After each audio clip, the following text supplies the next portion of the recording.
तुकोबरायसारखा धर्माचं काम आम्हाला करायचं. धर्म म्हणल्यानंतर आपल्या डोक्यात दुसरा धर्म येतो.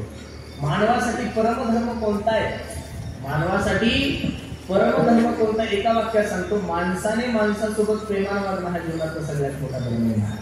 माणसाने माणसासोबत प्रेमाने वागणं. आपण लहानपणी असताना त्या शाळेमध्ये एक कविता शिकवली जायची, खरा तू एकची धर्म जगाला प्रेम अर्पावे, प्रभूची लेकरे सारी तयाला सर्व ही प्यारी, कुणाला तुच्छ लेखावे जगाला प्रेम अर्पावे. माणूस म्हणून माणसासोबत प्रेमाने वागणं हा जीवनातला सगळ्यात मोठा धर्म आहे. खरं जर पाहायला गेलं, आज आपल्या धर्मावर एवढं संकट एवढं कशावरच नाहीये महाराज. काय झालंय आपल्या लोकांना काही कळत नाहीये. सप्ताहासाठी लोक एकत्रित येतात हो, पण धर्मासाठी लोक पाहिजे तेवढे अजून काही एकत्रित आलेले नाहीये. माझी विनंती गड्यानो, आपल्या धर्माची जोपासना आपण नाही करायची तर दुसरे लोक कसे करतील महाराज? प्रत्येक धर्माचे लोक त्यांच्या धर्मासाठी एकनिष्ठ आहे. प्रत्येक धर्माचे लोक त्यांच्या धर्मासाठी तत्पर आहे. प्रत्येक धर्माचे लोक त्यांच्या धर्मासाठी संघटित आहे. फक्त प्रॉब्लेम तुमचा आणि माझा आहे महाराज. इंग्रज ज्यावेळेस देशामध्ये आले होते ना, तर इंग्रजांनी भरपूर काही प्रयत्न केले, पण इंग्रजांना भारतावर राज्य करताच येत नव्हतं. त्यावेळेस आपल्याच काही फितूर लोकांनी इंग्रजांना सांगितलं, तुम्हाला जर भारतावर राज्य करायचं असेल, तुम्हाला जर भारतावर राज्य करायचं असेल तर भारतातल्या प्रत्येक जातीतल्या लोकांना जातीमध्ये वाटामध्ये तुम्हाला राज्य करायला सोपं जाईल. माझी विनंती आहे, मी या जातीचा आहे, मी त्या जातीचा आहे, मी या धर्माचा आहे, मी त्या धर्माचा आहे, ही मानसिकता डोक्यातून काढून टाका. आणि बसणाऱ्या सर्व लोकांना माझी विनंती आहे, मी हिंदू आहे आणि हिंदुस्तान माझा देश आहे, ही भूमिका ज्या दिवशी तुम्ही ठेवसाल त्या दिवशी निश्चित तुमच्या धर्मावरचं संकट कमी झाल्याशिवाय राहणार नाही. प्रत्येक धर्माचे लोक माध्यमातून सांगतो, अरे तुमच्या सोबत राहणारा मुस्लिम समाज, तुमच्या सोबत राहणारा मुस्लिम समाज, आतापर्यंत या देशातल्या कोणत्याच मुस्लिम समाजाच्या माणसाने कधीच मस्जिदवर हिंदी गाणं लावलं नाही महाराज, लावू शकत नाही. तुमच्या सोबत राहणारा ख्रिश्चन धर्माचा माणूस, त्याने आतापर्यंत कधी त्याच्या चर्चवर हिंदी गाणं लावलं नाही. 2, तुमच्या सोबत राहणारा जैन धर्माचा माणूस, त्याने कधी जैन मंदिरावर हिंदी गाणं लावलं नाही. 3, तुमच्या सोबत राहणारा बौद्ध धर्माचा मनुष्य, त्याने आतापर्यंत कधीच बौद्ध विहारामध्ये हिंदी गाणं लावलं नाहीये. बसणाऱ्या सर्व मंडळीला फक्त छोटीशी विनंती करायची, मुस्लिम धर्माचे लोक जर मस्जिदवर हिंदी गाणं लावत नाही, 1, ख्रिश्चन धर्माचे लोक चर्चवर हिंदी गाणं लावत नाही, 2, जैन धर्माचे लोक त्यांच्या जैन मंदिरावर हिंदी गाणं लावत नाही, 3, बौद्ध धर्माचे लोक त्यांच्या बौद्ध विहारावर हिंदी गाणं लावत नाही, 4, तुम्हाला आणि माझ्या देवासमोर गाणे लावायचा अधिकार दिला कोणी? हा सर्वात मोठा प्रश्न आहे. अरे तुम्ही गणपती बसवल्यानंतर गणपती बाप्पा मोठा आहे, तुम्ही नवरात्र बसवल्यानंतर देवी माता मोठी आहे, असा जर तुमचा मानस असेल आणि असा जर तुमचा भास असेल तर मोठा घोर गैरसमज आहे.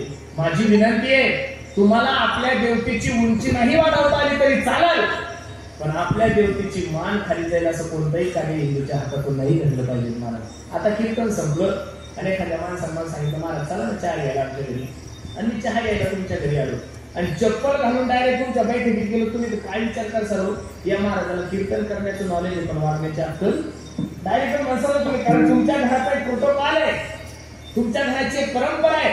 मला जर तुमच्या घरात यायचं असेल तर चप्पल कुठं काढावं लागते हो? कुठं काढावं लागते? घर आहे का तुम्हाला? मग असं सिरियसली का बसलेले एवढी? दुष्काळ आहे का? काही पाणी पाऊस चांगला आहे ना? सांगा काय घेऊ, अर्ध पाकिट घेतो पण थोडं चेहरे बसल्यासारखं नका बसू, थोडं प्रसन्न बसलं पाहिजे. कीर्तन करा, तुमच्याकडे पाहिलं की कीर्तन करा वाटलं पाहिजे, मग रडावट राहिलं. तुमच्या घराचा प्रोटोकॉल आहे, तुमच्या घराची परंपरा आहे. मला जर तुमच्या घरात यायचं असेल तर चप्पल कुठं काढावं लागती? कुठं काढावं लागती? मग तुमच्या घरात जर मला यायचं असेल तर चप्पल दारात काढावं लागते. हा तुमच्या 2-3 लाखाच्या साध्या घराचा प्रोटोकॉल आहे. तर हिंदू धर्माची जोपासना करत असताना, हिंदू धर्माचे सण साजरे करत असताना, हिंदू धर्माची परंपरा राबवत असताना काहीतरी नेमावली काहीतरी हिंदू धर्मात असतील का नाही महाराज? एवढे नालायक लोक आहे महाराज आपले. चप्पल घालून हनुमंतराच्या मंदिरात जातात बाबाजी, तिथून काही हनुमंताचा दवायच्या, इतकं मूर्खपणा करायचा नाही. तुमचा जर एखादा मुस्लिम समाजाचा मित्र असेल तर त्याच्यासोबत मस्जिदमध्ये जा, आणि तो नमाज कशी पडतो फक्त 2 मिनिटं पहा ना. मुस्लिम धर्माचा मनुष्य ज्यावेळेस नमाज पडतो त्यासमोर अल्लाह नावाचं चित्र नाहीये, त्याच्यासमोर अल्लाह नावाची मूर्ती नाहीये, अल्लाह नावाचा पुतळा नाहीये. एका साध्या भीतीकडे पाहून तो नमाज पडतो. मला सांगायचं एवढं, त्यांनी अल्लाहला पाहिलं नाही तरी 100%पैकी 100% मुस्लिमांना त्यांच्या अल्लाहचं अस्तित्व मान्य आहे. आपलं जगातील सर्वात मोठं राम मंदिर झालं तरी काही राम मंदिर मान्य नाही. आपले मंदिर असून, आपले देवता असून, त्यांचे फोटो असून, त्यांच्या मूर्त्या असून तरी सुद्धा आपल्या लोकांना आपल्या देवतेचं अस्तित्व मान्य नाहीये. कोणत्या चक्कीचा आता खातात बिचारी काही कळत नाहीये. अरे हिंदू धर्मातले लोक जर हिंदूच्या विरोधात गेले तर कसं होईल महाराज? हिंदू धर्मातले लोक हिंदू धर्माच्या विरोधात केले तर कसं होईल? एखाद्या दारुड्याने कीर्तनकाला नाव ठेवलं चालेल तुम्हाला? तो नास्तिक त्याला कळत नाही. ज्याच्या गळ्यामध्ये माळणे त्याने एखाद्या साधूला नाव ठेवलं चालेल आम्हाला? अरे पण कीर्तनकारच कीर्तनकाराचा विरोध करायला लागला, गायकच जर गायकाचा विरोध करायला लागला, वादकच जर वादकाचा विरोध करायला लागला, संन्यासीच जर संन्यासाचा विरोध करायला लागला आणि हिंदू धर्मातले लोक जर हिंदू धर्माचा विरोध करायला लागले तर पुढे हिंदू धर्मासमोरील खूप मोठं संकट. मी नेहमी सांगत असतो, एका गल्लीमध्ये 2 दुकानं होती. किती दुकानं होते? 2. एक सोन्याचं दुकान होतं आणि एक लोखंडाचं दुकान होतं. सोन्याची आणि लोखंडाची एवढी गोड मैत्री होती. दुपारची जेवणाची सुट्टी झाल्यानंतर दोघं जण जेवायला बसले. काय बसली? जेवायला. आणि ते सोनं लोखंडाला सांगत होतो, लोखंड म्हणलं काय रे, माझाही मालक मला ठोकतोय आणि तुझाही मालक तुला ठोकतो, पण माझा मालक मला ठोकतो ना लोखंडा, त्यावेळेस मी एवढ्या जोरेला आणत नाही रे, पण तुझा मालक ज्यावेळेस तुला ठोकतो त्यावेळेस की गल्ली जागी करतो, तू तुला काही ज्ञानाचं वगैरे आहे का नाही? त्यावेळेस लोखंडाच्या डोळ्याला धारा लागल्या आणि लोखंड सोन्याला सांगतो, सोन्या, ए सोन्या ऐक ना, तू आहे सोनं आणि तुला ठोकणारा लोखंड आहे म्हणून तुझा आवाज कमी आहे. तू आहे सोनं, तुला ठोकणारा लोखंड आहे म्हणून तुझा आवाज कमी आहे. माझं नशीब एवढं खराब आहे सोन्या, मी आहे सुद्धा लोखंड आणि मला ठोकणारा सुद्धा लोखंड आहे म्हणून त्रास जास्त होतो. रामगिरी महाराजांनी चुकीचं वक्तव्य केलं तसं तर त्यांनी जे लिहिलेले तेच बोलले, चुकीचं तर काही बोललेले नाहीये. रामगिरी महाराजांच्या विरोधात मुस्लिम समाजाने आंदोलन करणं साहजिक आहे. त्यांच्या समाजाविषयी बोलले रामगिरी महाराज, पण रामगिरी महाराजांविषयी मुस्लिमांपेक्षा हिंदू लोक चुकीचं बोलले, हे मोठं दुःख आहे महाराज. अरे तुम्ही जर प्रत्येकच जण जर असे जातीत वाटचाल 2-4 मतासाठी लाचारी नका करू रे हलकटा हो. हिंदू धर्माचा माणूस आहे आणि हिंदू धर्माचं काम करत असेल तर हिंदू म्हणून आपण प्रत्येकाने त्याच्या पाठीमागे उभे राहिले. कीर्तनकार असेल, गायक असेल, वादक असेल, माझी विनंती आहे, अरे एवढ्या मोठ्या पक्षांमध्ये भ्रष्टाचार करतात ते नेते, मग त्यांना काढून टाकतात का पक्षातून? कधीतरी त्यांचा नेता बोलतो का? म्हणजे तुम्हाला असं वाटतं का शिवसेना, बीजेपी त्यांच्यामध्ये भ्रष्टाचारी लोक नाही आहे का नाही? त्यांच्याकडूनही चुकीचे वक्तव्य होतात का?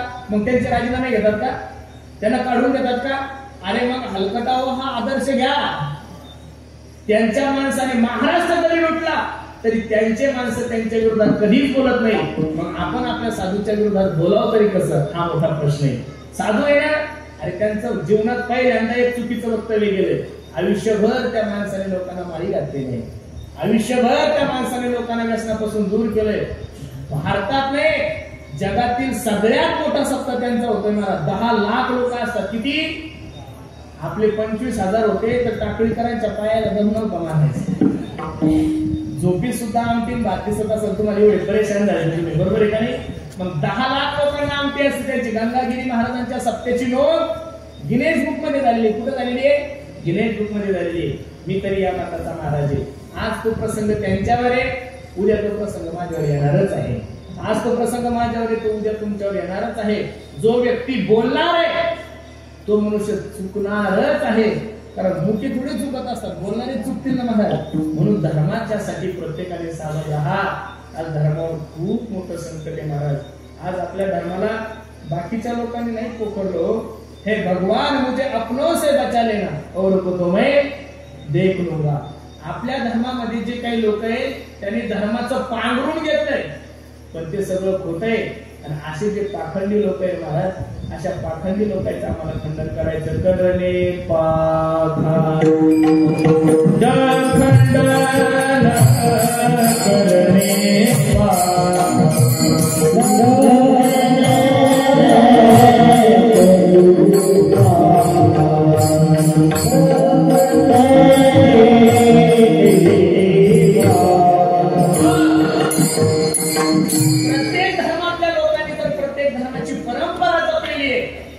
आपण सुद्धा आपल्या धर्माची परंपरा काय झाली पाहिजे.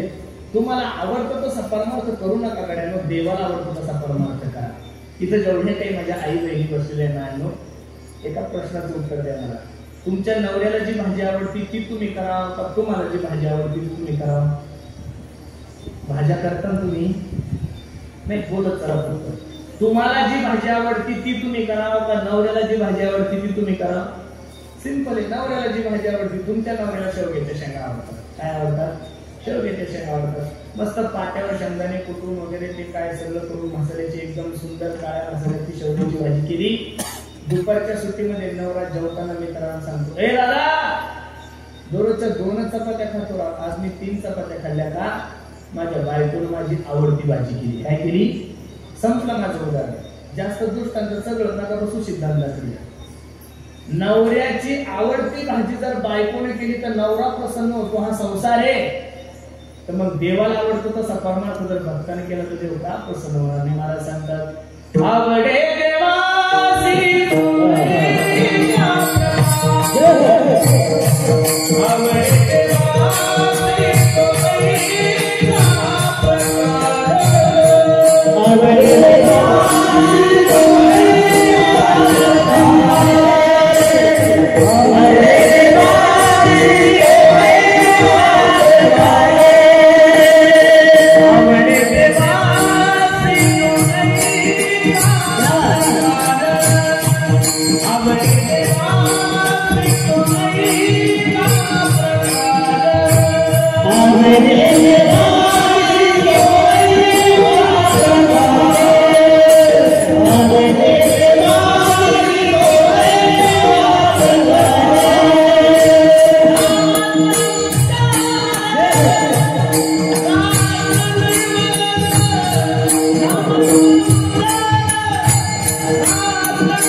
तुळसी माळ गळा गोपीचंद्र तिळा. 1 महिन्यापुरता परमार्थ नको ना. श्रावण महिन्यात तुम्हाला हसूच येतो महाराज. म्हणजे वर्षभर एवढं दारू घेतो, महिनाभर दाढी करत नाही, चप्पल घालत नाही, बस संपला त्याचा महिना.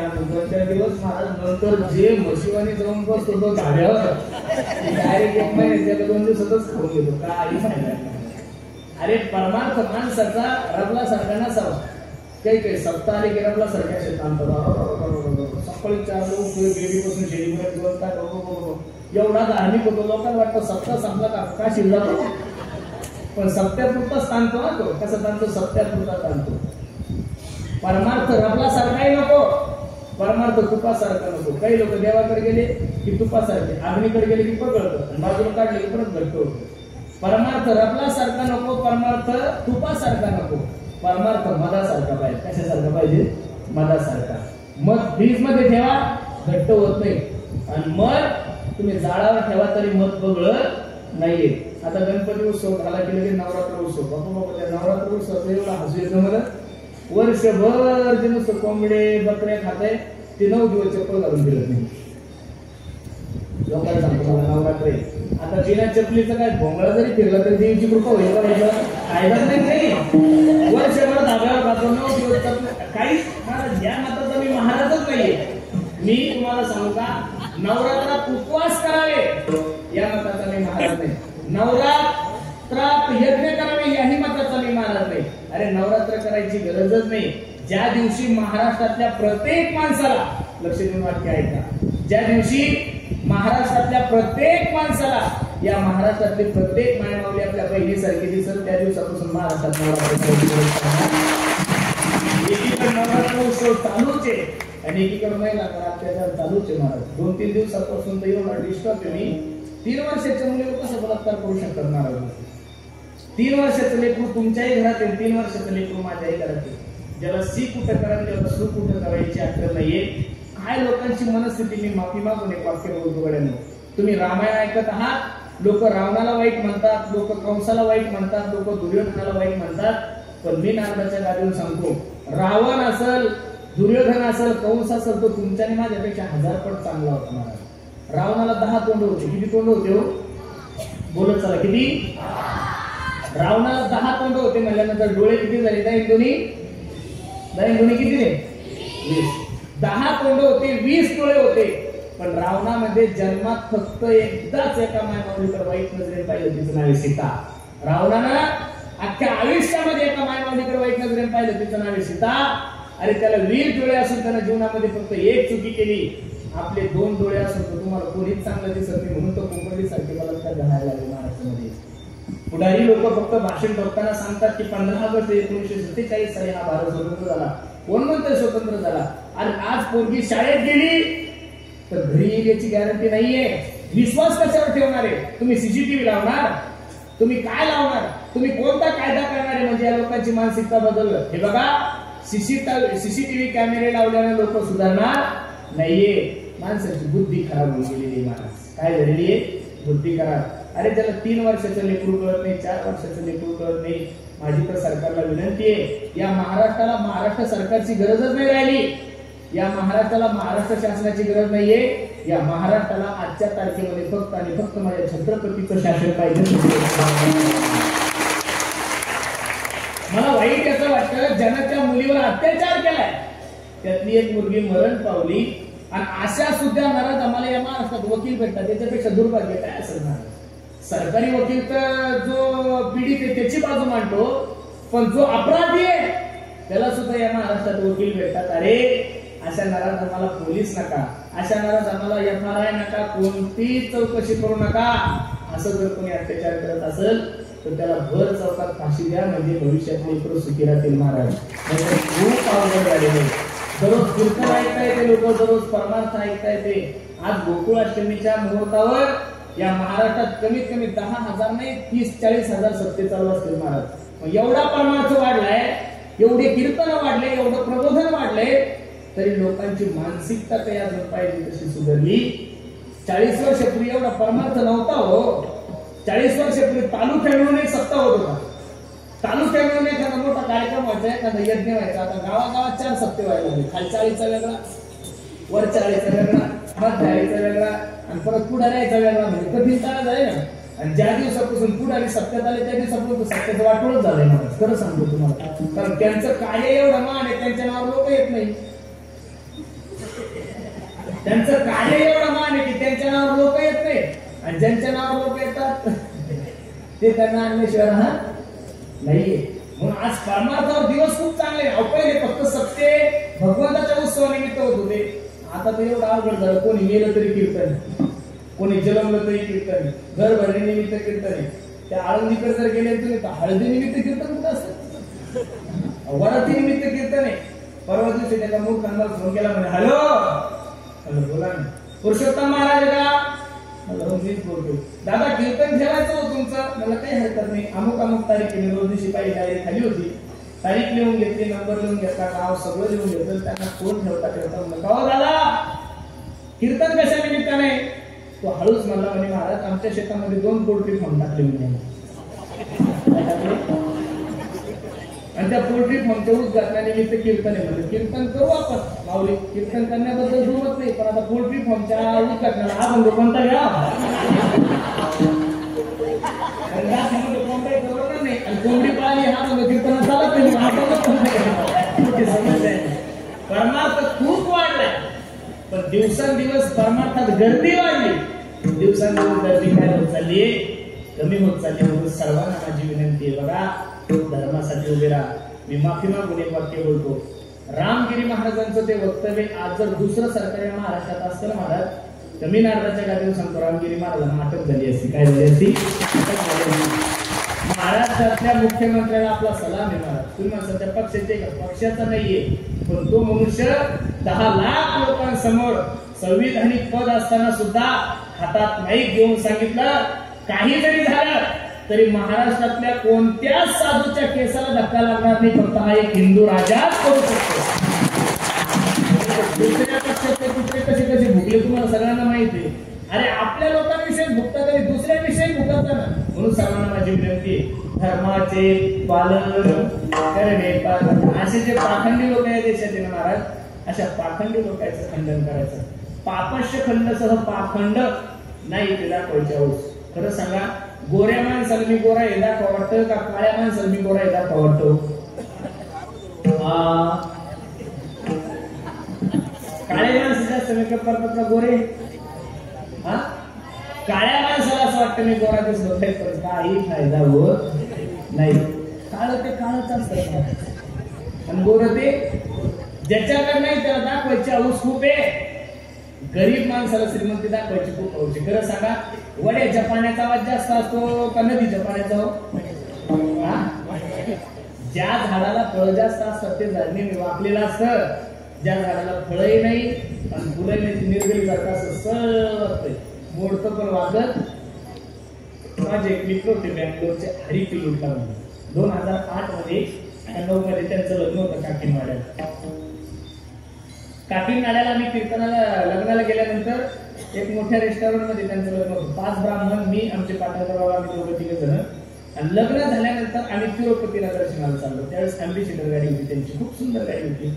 त्यांचे वडील माझ्या गाडीमध्ये बसले. त्यावेळेस चायनाचे मोबाईल होते खूप मोठं. माझ्याकडे हे मोठं चायनाचा फोन होता. मी गाणे ऐकत होतो, गेम खेळत होतो, फोनवर बोलत होतो. आणि त्या हरीचे वडील माझ्या गाडीत बसले होते. ते कमीत कमी 5,000 कोटीचे मालक होते. किती कोटीचे? 5,000 कोटीचे. एका ठिकाणी चहा प्यायला थांबल्यानंतर त्यांना फोन आला आणि त्यांनी खिशामध्ये हात घातला आणि फोन काढला. त्यांच्याकडे 1,500चा फोन होता. तर केवढ्याचा? 1,500चा. मला थोडं वाईट वाटलं. मी त्यांना म्हणलं, पिताजी आप तो 5,000 करोड़ के मालिक हो, फिर भी इतना छोटा सेल फोन क्यों यूज करते हो? त्यांनी मला जे उत्तर दिलं ते खूप सांगण्यासारखे. ते म्हणजे, पुरुषोत्तम बेटा, जिसके पास होता है उसको दिखाने की जरूरत नहीं होती है, जिसके पास नहीं कुछ होता है उसको दिखाने की जरूरत होती है. ज्याच्याकडे आहे त्याला दाखवायची काय गरज आहे? श्रीमंत माणसं कधीच उतामात करत नाही महाराज. असे काही श्रीमंत माणसं आहे की ते कधीच उतामात करत नाही. ज्याच्याकडे कधी न श्रीमंती आली ते, अरे बाबा, ज्याची समृद्धीतून जमीन गेली पाहतो मी त्याचं का धाब्यावर डाबे घरी बोलत होते हलक, बरोबर आहे का नाही? वस्तू देते ना. खानदानी जो माणूस आहे त्याची झलक वेगळीच आहे. पण ज्याच्याजवळ कधी नव्हत पैसा, अरे बाबा तो तर खाली चालतच नाही, बरोबर आहे का नाही? म्हणून नाही ते दाखवण्याला पाखंड म्हणतात. असे पाखंडी लोक या जगामध्ये खूप आहेत. अशा पाखंडी लोकांचं आम्हाला खंडन करायचं. करणे पाखंड ठीक आहे महाराज, धर्माचं काम करायचं, पाखंडी लोकांचं खंडन करायचं. पण हे करत असताना सर्वात मोठं काम आम्ही हाती घेतलंय अभंगाचं दुसरं.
लोक राहायचं, धर्माचं काम करायचं, पाखंडी लोकांचं खंडन करायचं.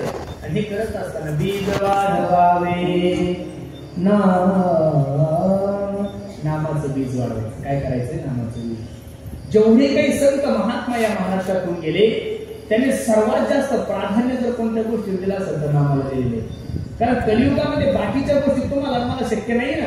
यत् फलं नास्ति तत्साधन योगेन समाधिना, हा तर फलं लभ्यते सम्यक् कलौता हरी कीर्तन. काय करू शकतोय आपण कलियुगामध्ये? तुम्ही योग करू शकता, तुम्ही यज्ञादी कर्म करू शकता. अहो नाही शक्य होत महाराज. जे लोक 2 तास कीर्तनाला येतात ते लोक त्यांच्या तोंडाचा तंबाखूचा त्याग नाही करू शकत. जे लोक 2 तास कीर्तनाला येतात त्यांच्या तोंडातल्या घोट्याचा त्याग करू शकत नाही. शास्त्र तर सांगतंय काम सोडा, क्रोध सोडा, लोभ सोडा. साधे व्यसन तुमच्याने माझ्या जीवनातून सुटत नाही. काम, क्रोध, अधिक विचारावर काय विजय मिळवणार आहे? शास्त्रकारांनी तुम्हाला मार्गदर्शन केलं. सर्वांना सर्व सोडून जंगलात जाण्याची गरज नाहीये. सर्वांना साधूही बनण्याची गरज नाहीये. सर्वांना ब्रह्मचारी राहण्याची गरज नाही. सर्वांना संन्यासही घेण्याची गरज नाहीये. गवळणींनी घर सोडलं नाहीये. गवळणींनी स्वधर्माचाही त्याग केला नाहीये. तरी सुद्धा गवळणी भगवंताला प्राप्त करू शकले. याचं कारण असं आहे, गवळणी घरामध्ये राहत होत्या तरी मनामध्ये कोणा ठेवत होत्या? भगवंताला. तुमचं माझं असं आहे, तुम्ही कीर्तनात जरी असेल तरी तुमच्या माझ्या मनामध्ये घरचे महाराज. गवळणीचं कसं होतं? आता हरी, बाहेर हरी, हरी नाही घरी कोंडेले. दही दूध घेऊन ज्यावेळेस मग तुळेला जायचं त्यावेळेस भगवंताचं चिंतन हृदयात चालू होतं. श्री कृष्ण गोविंद हरे मुरारी, हे नाथ नारायण वासुदेव, हे नाथ नारायण वासुदेव, हे नाथ नारायण वासुदेव. अंतःकरणात भगवंताचं चिंतन असल्यामुळं गोविंदू घ्या कोणी दामोदर घ्या गे, तव तव हासती मथुरेच्या गे. गोविंदू घ्या कोणी दामोदर घ्या गे. तिथं बसणाऱ्या माय मावळ्यांना माझा प्रश्न आहे, माया हो, उद्या जर सकाळी एखादी माय मावळी आपल्या गल्लीत आली, तिच्या डोक्यावर टोपली आहे, त्याच्यात कांदे, बटाटे, वांगे, शेवग्याच्या शेंगा, कोथिंबीर आहे, आणि ती तुमच्याकडे पाहून म्हणायला लागली, पांडुरंग घ्या कोणी विठ्ठल घ्या गे. काय विचार करसाल माया हो तुम्ही? तुम्ही एवढाच विचार करसाल, बाई नक्कीच्या गोळ्या संपलेल्या. दुसरा विचार थोडा करणार आहे आपण. अविचार होतं वांगे, विचार होतं बटाटे, आणि ही म्हणते पांडुरंग घ्या कोणी विठ्ठल घ्या गे. अरे चुकून जर एखादं पोरगा हरिपाचा टाळ वाजवायला लागलं बाप म्हणतो, मग आमचं पोरगं बिघडतं काय? मग त्यांना तमाशा टाकाव का बावळ्या? म्हणजे लोकांची धारणा. चुकून जर एखादं पोरगं महाराज व्हायचं नाही तर लोक म्हणते महाराज आमचं पोरगं तर महाराज होतं ना. म्हणजे महाराज लोकांचे पैसे आवडतात लोकांना, महाराज लोकांच्या गाड्या आवडतात, महाराज लोकांचे पाकिट आवडतात, पण महाराज झालेला आवडत तुमचं द्या सोडून. हो मी एकदा माझ्या पोरीला कीर्तनाला घेऊन गेलो तुला, तिसरी तारीख वैष्णवीला आले तिथं. आणि मग कीर्तनात घेऊन गेल्यानंतर मी फेटाबाद तवांता तिला म्हणलं, दिदी तू असं कर, आज माझ्या गळ्यातलं विना घे. तिला सहज म्हणलं. ती म्हणे विना विना तसं काही सांगायचं नाही, मला फक्त पैसे लागतील कीर्तनाची. विना ही लोकांची धारणा आहे, ही लोकांची काय मानसिकता आहे. म्हणून मी खरं सांगतो तुम्हाला, परमार्थामध्ये बाकीचे साधन तुम्हाला मला शक्य कसे होते महाराज? योग करायला जासाल तर ज्ञानोबाईची भाषा पहा. पाहे लोहाची आचले, जे बोचरिया पडती खाणे, ते पोट भरणे की प्राणे शुद्धी म्हणून. एखादा बोचरा माणूस असेल, लोकांना ते चणे खायला दिले, ते जगल का मरल? ते मरल ना. ज्ञानोबाई सांगतात मनोनियोगाच्या वाटा, जे निघाले ना सुघटा तया दुःखाची वाटा, योग याग विधी रेणोय सिद्धी वाया जीवपाती धर्म द्या योग सोडून. काही लोक म्हणतील काय दरवर्षी याचा परापा फजा दुसरी गुण पालवायचा, आपण पापा शिकू. म्हातारपणात ते जमत नाही बरं, त्याला तरुणपणात घासा लागती, दगडाल नाही, अभ्यास करावा लागतो. मी त्या दिवशी कीर्तनात बोलून गेलो. आज आमचे कपडे दिसतात, गाड्या दिसतात, घोड्या दिसतात, पैसे दिसतात लोकांना, पण खरं सांगू का, एक काळ आमचा आनंदीत असा होता दादा, आम्ही सोबतच होतो, खायलाच भेटत नव्हतं महाराज, खायलाच भेटत नव्हतं. एकादशी जर आली ना तर असं वाटायचं काय खाऊ म्हणतो, कठीण काळ आहे प्रत्येकाच्या. अरे तुम्ही सोयाबीन लावता कडे हो, 10 एका एकराला 7-8 पोते होत असेल तुम्हाला. आता मला काही त्याचे जास्त माहिती, कारण कधी शेतीत जायचं नशिबाने काही वेळ ठेवलेली नाही.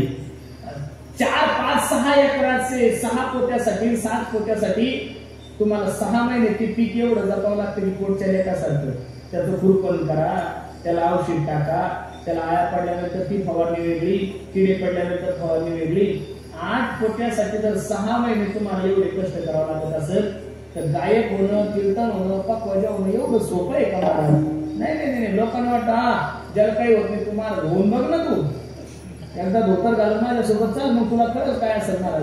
महाराज झाल्यापासून 15 लाख किलोमीटर प्रवास झाला माझा. किती? 15 काय 25 लाख. आतापर्यंत 6-7 गाड्या बदलल्या असेल महाराज. 3-5.5 लाख झाले 3 वर्षात. किती? मग एवढा प्रवास असतो. लोकांना असं वाटतं सोपं सोपं या जगात काहीच नाहीये. असं वाटत जरी असलं तरी परमार्थ सोपं आहे. परमार्थासारखं अवघड या जगामध्ये काहीच नाहीये.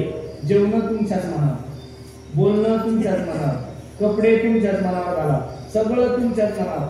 कीर्तन कधी कधी चांगला विषय मांडायचा असं लोक म्हणतात ना, असं कीर्तन झालं पाहिजे एकदम तडका, ती का मिसळ आहे का काय लोकांची धारणा चुकीची.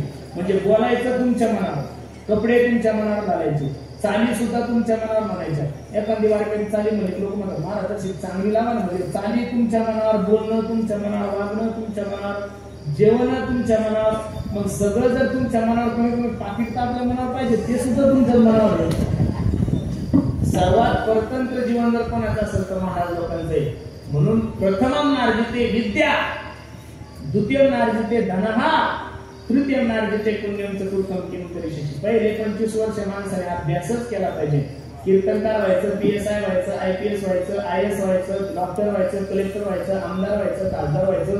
पहिले 25 फक्त अभ्यास आणि अभ्यासच. आणि 25 ते 50 फक्त पैसा कमवायचा. चिलवा काय कमवायचा?